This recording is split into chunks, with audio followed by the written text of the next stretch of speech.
What's up, everyone? Sawasdee krap. Alright, start out with a shout out to the fam.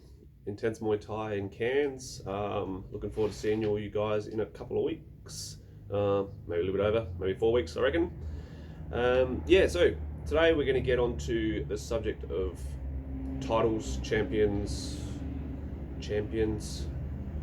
and what it means to me, and where I think everyone needs to go moving forward. I've been thinking about it for a little while. I've spoken about it with my business partner, who we are to start doing promotions later this year, and who are legit title holders and champions and all that sort of stuff. And what we want to do as a brand, there are lots of fakers out there. There's lots of bullshit titles, all that sort of stuff. And I've got them hanging up in the gym. They're up on the wall over there. They look good. They're good to the uneducated, but do they really grow the sport? First of all, who deserves a title? A title shot. Who deserves a title shot? The two top. Whether it be guys or girls, doesn't matter. The two top people deserve that shot. Or, as like the WBC states, any two in the top five can go for it, and then they can be challenged by any of those guys, and I'm okay with that too. Once you've got your title, you have to fight anyone.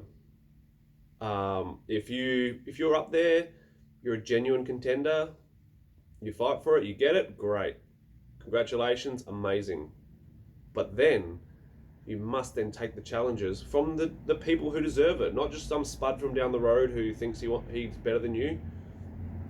You need to deserve that. You need to deserve that belt and actually earn it. Which sort of moves on to where I'm going to go next with earning your name, building that brand, building the sport around what we think is appropriate. Which, at the end of the day, we're here for the Muay Thai, it's not called Muay Belt or something. It's called Muay Thai, and we do Muay Thai. We love Muay Thai, so we need to build that sport and not cheapen it with all these 1,000,001 sanctioning bodies, all that kind of stuff. It's not cool. It's really not. There are two genuine Muay Thai sanctioning bodies. People get pissed off at me, all that sort of shit. I don't give a fuck. WMC, WBC, the two belts that everyone wants, the two belts that mean the most. Everything else is either a has been or a never was. I think you don't need to be a champion to be amazing. You don't need a current title to be amazing. There's a lot of fighters out there who don't currently have any belts, who don't fight for belts even, probably never have, and they are fantastic. And that's what we need to aim to be. We need to be putting on amazing Muay Thai, because that's what people come to a show for. Yeah, it's great to get a title at the end of it, but what does it mean if a couple of spuds have just fought for a Muay Thai? I'm trying to get away from the word spastic a little bit, and I'm using the word spud a lot more these days. So our plans moving forward are,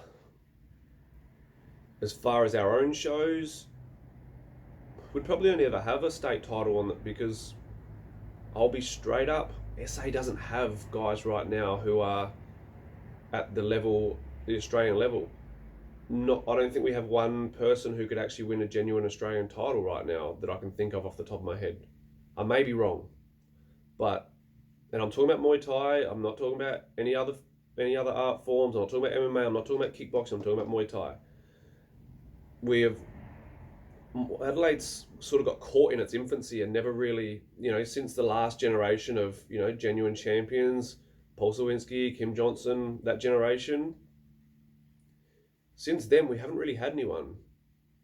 So right now we need to build the quality of our fighters to be able to then go to that next level.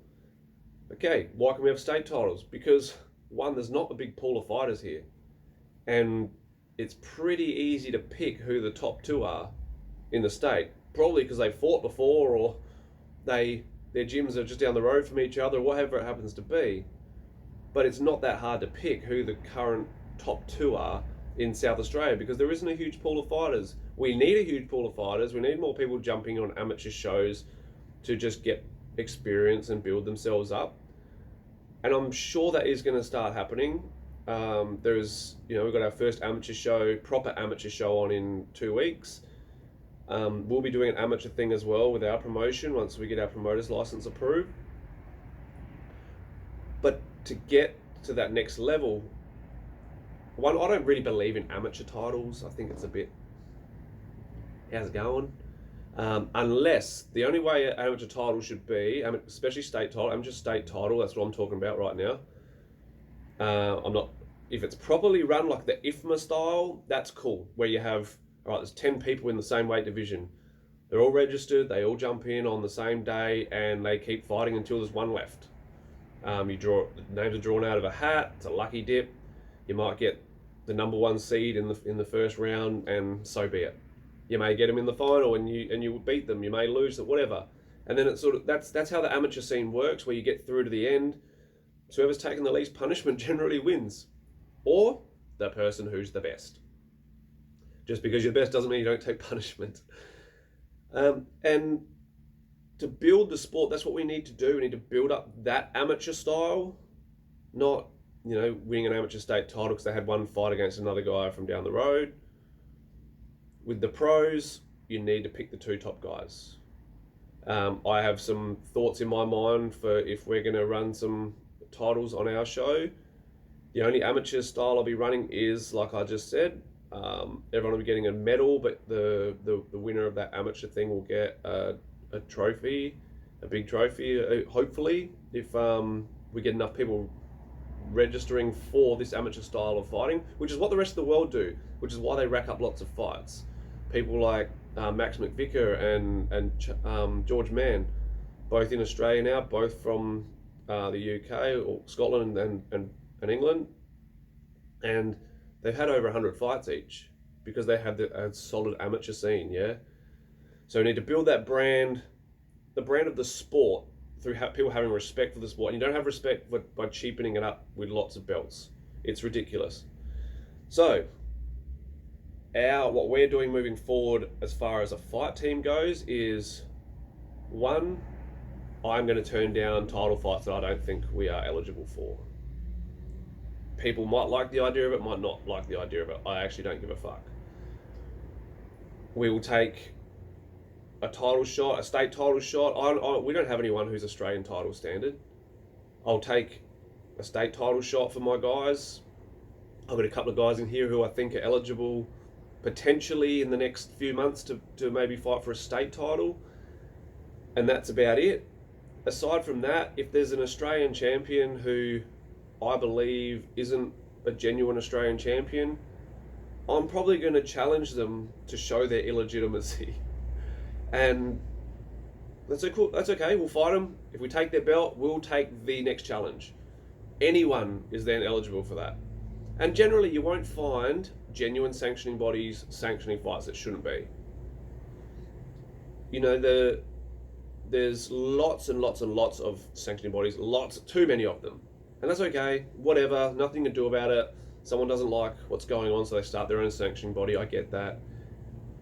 But unless it's just a state title, even at those, I'll say meaningless sanctioning bodies, even if it's just a meaningless sanctioning body, we'll still take the local fight. We'll take that fight. If it's a state title, okay, the belt doesn't matter, it's who you beat for it. So we get I don't even want to list off these ridiculous names for it. So we get a KFC title, state title shot against Joe Bloggs from down the road. We beat them. Joe Bloggs from down the road was the other top 2, and we got it. Cool. Maybe that's some food for thought there, guys. You need to fight for a title if you're genuinely worthy of it. Aside from that, leave it for the champs. Hope that makes sense. Hope everyone gets pissed off at it, or even better, I hope people take it on. I want to thank Sainaji and the Combat Chats podcast guys for motivating me to actually get onto this. I was listening to the podcast this morning, something I've been thinking about for ages, and they just kicked it into gear. So thank you very much, guys. Kop kun kap.